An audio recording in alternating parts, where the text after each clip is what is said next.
What's up, everybody? Welcome to another Friday workout, live workout.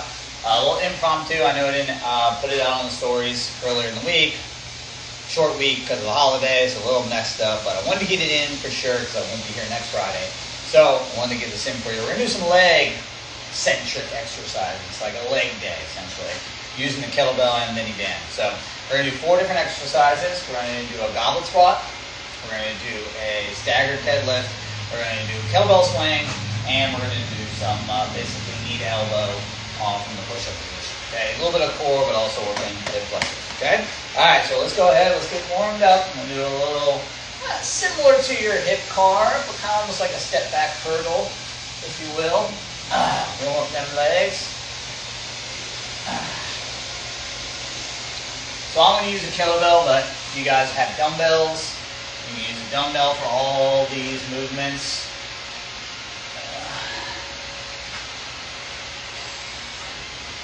Maybe not the kettlebell swing. Probably, I mean, there is a variation of the swing you can do with a dumbbell. So I guess that's not necessarily true. I guess you could do a swing with the with a dumbbell. I don't do it particularly. I like the kettlebell because I have access to it. So, but I guess if you didn't have access to it, you could do it. I'll show you the movement earlier. All right, shortly. I'm gonna do a little plank walk out to twisted lunge. Reach for the toes. Walk out. Step the foot outside the hand. Reach. Reach. I really should kind of drop that elbow and reach too, just so I get a little stretch and then walk back. Keep my feet in place so I get a little posterior, almost like a toe touch essentially. Posterior chain, a little heel raises, stand up nice and tall. Back extended.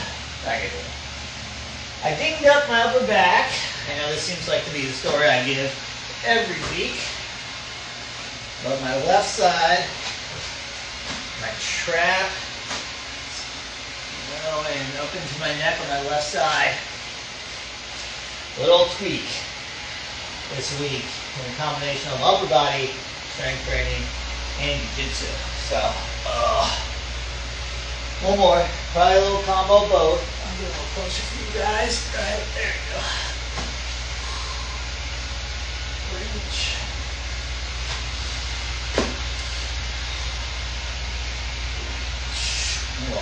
Back in my hands. Alright, now nice wide stance, toes at an angle. Gonna drive side to side, little lateral lunges. Alright.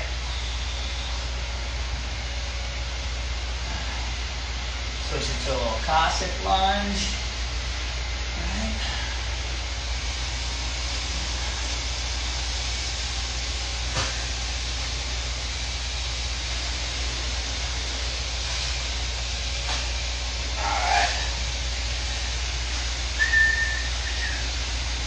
Oh, floor sweepers. I was saying, what's going next? Floor sweeper next. Do my left leg up.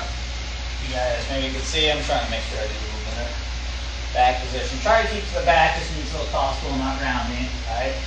Shoot hips back. Alright? I'll come back to the other leg.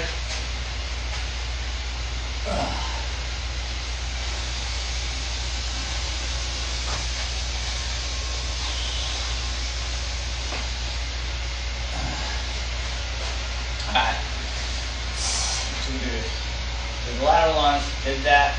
Okay, we're going to do a little skipping in place.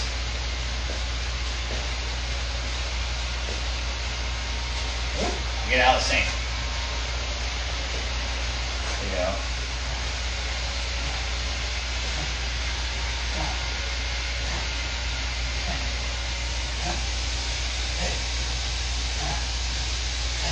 Alright, get down with 90-90.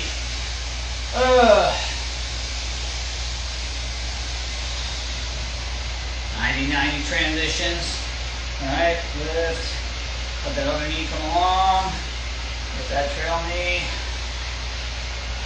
Side to side. I'm probably just going to hit a little bit. Up dog, down dog, stretch out that lower back. Some level. Get ready for the swings. Deadlifts. Probably gonna switch up and do actually a little lateral so I can get my adductor too, and get this instead of my knee elbow. All right. Good. All right. Up dog, down dog. Sorry, I know I'm going all over the place. Yeah, I can feel my trap on that left side. Right inside the shoulder blade. Ooh, I flex my neck down there. Really feel it on that left side of my neck.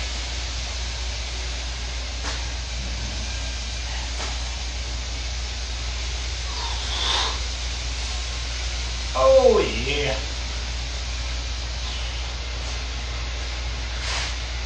All right.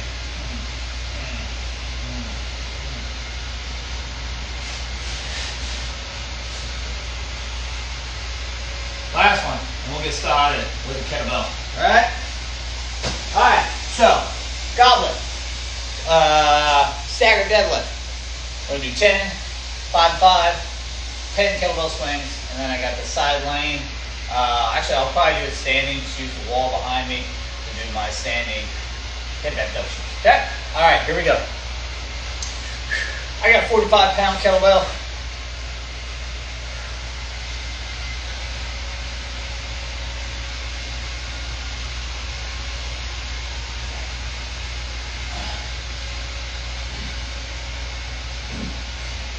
Obviously, pick a weight that matches your fitness level. Alright. Taking that staggered deadlift, shoot it from the side. So I got my left leg, it's nice and flat. Hanging the kettlebell in between my feet. Trying to keep that spine neutral. Shooting the hips back. I feel it mostly behind my lead leg. That's where you should feel it. Glute and hamstrings. If you feel like the lower back is working too much, you're probably rounding maybe a little bit. Not that it's necessarily bad to round slightly, but especially if you add a lot of weight, that could be detrimental over time. Alright? Kettlebell swing. Alright, if you're not familiar with the swing, I would say just go ahead and do some more hinges with kettlebells here on your belly.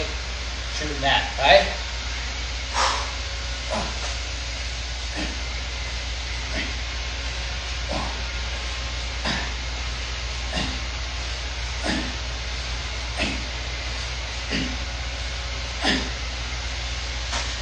Alright, little standing abductions.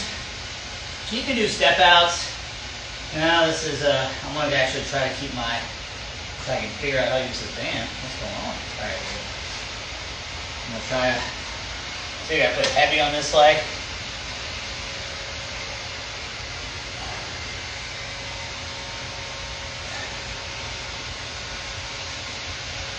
I can hold balance also. It'll be more challenging on this leg. Woo!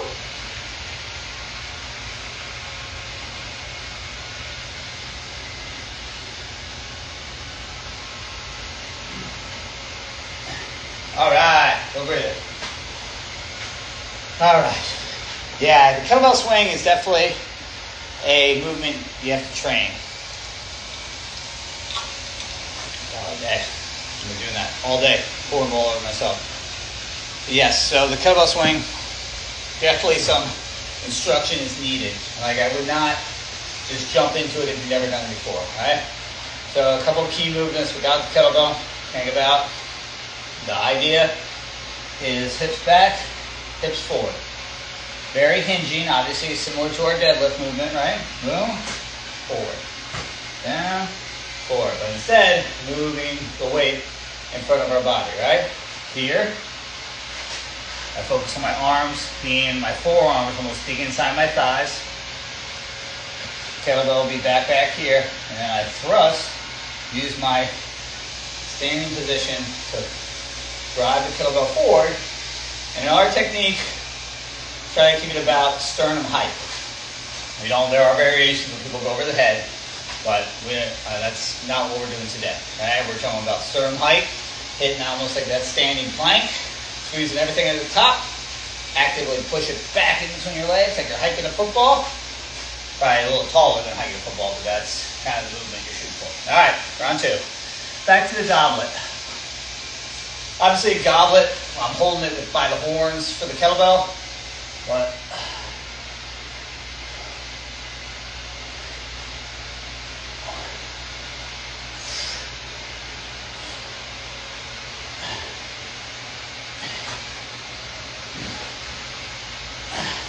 But if you have a dumbbell, more likely holding it like a goblet, kind of where the name comes from, right?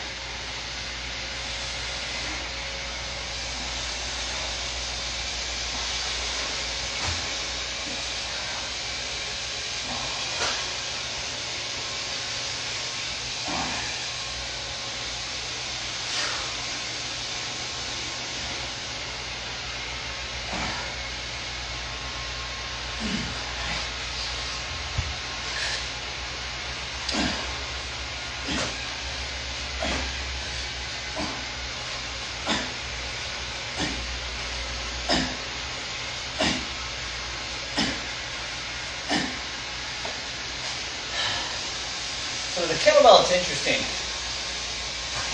Obviously, I guess, obviously the movement, or I guess physics of it, for lack of better words. Because I'm going to try to start my right leg.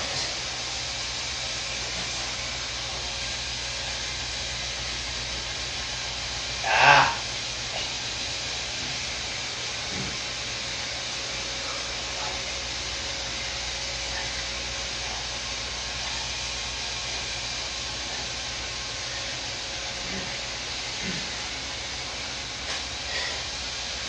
It's hard to really train the kettlebell swing with a light kettlebell, a light weight.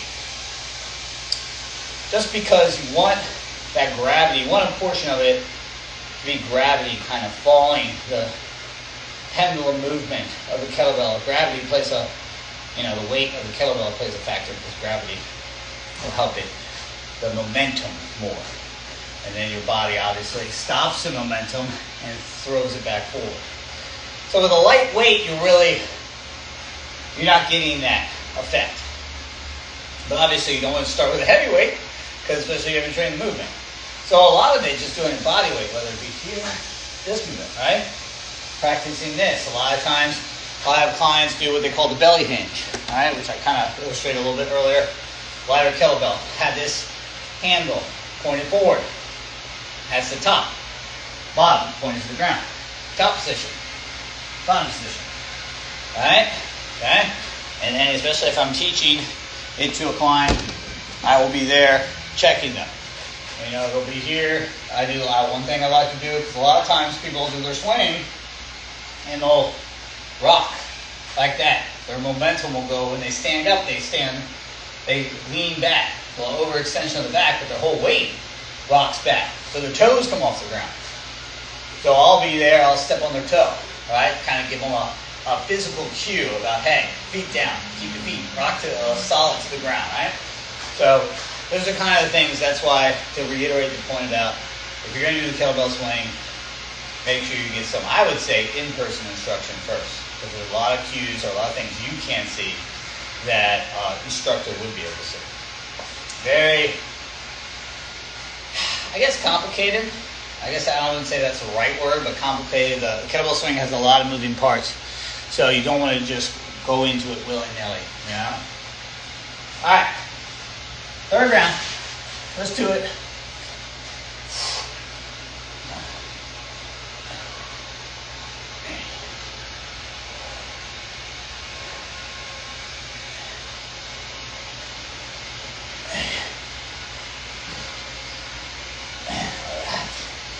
See from the front view. See if it.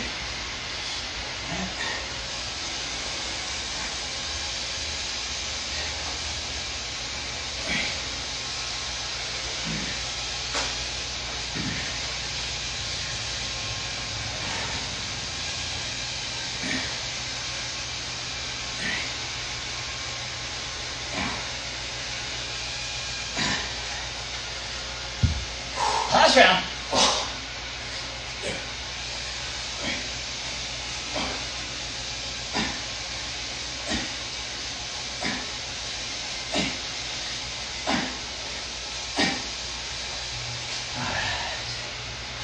Yeah, one of the key things, or kind of things like I said, a lot of things to remember when doing the kettlebell swing, but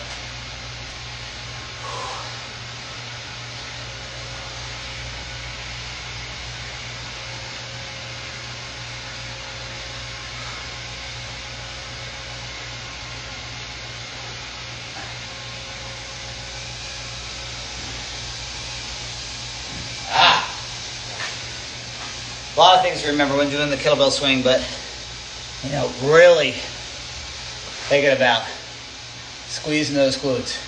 When you shoot the kettlebell back in front of you, you use you're pushing the hips forward to catapult the kettlebell out in front of you. Really squeezing those glutes. Squeezing the glutes to kind of make that strong plank position, standing plank, because if not, that's where a lot of that back extension comes in, especially over time, especially with that movement being repetitive like that, and you're holding on to weight, it could lead to some lower back issues. So that glute squeeze, especially at the top, critical. Just think about full body plank, standing plank, and that kettlebell's out in front of your body, planking hard, contracting all the muscles, especially in your glutes, core, to really stabilize, support the spine, right? All right, that's it for today. Another little short one, guys. Hopefully you enjoyed it. We're going to be off next week, but if you didn't check out the live workout today, head to the YouTube channel, the Tampa Strength YouTube channel. All the live workouts are up there. This one will be up there shortly, and we'll do it in a couple weeks. I'll see you all in a few weeks.